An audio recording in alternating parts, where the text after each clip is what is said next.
Heat rash, or prickly heat, is actually predominantly caused by excessive sweating. So it occurs either in the context of having a fever or being in a hot, humid environment, whether it's the outside weather or working conditions that are extremely hot. The basic problem is blockage of the sweat duct, the eccrine sweat duct. And this may occur throughout various levels of the skin, and depending on where the level is, you get different little bumps. They can be clear little bumps if it's very superficial, and if it's deeper, they may be red bumps.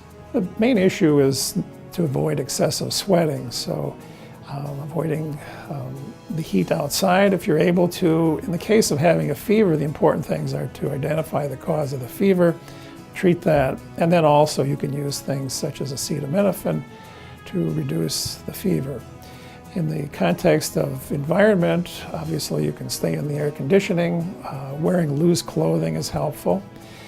You should avoid using thick ointments on the skin. That plugs the pores and compounds the problem. In the context of babies, it probably would be related to the heat, the sort of a warm environment, whether they're all excessively coddled up in clothing that's probably warmer than the environment requires, or if they have fevers, which they certainly can have, they would be expected to develop prickly heat or heat rash in that context. But it's usually probably being overbundled would be a common cause.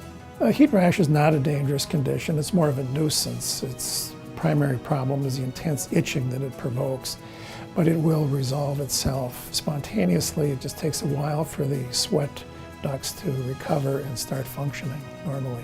It's not necessary to see a doctor for heat rash as long as it resolves on a timely basis.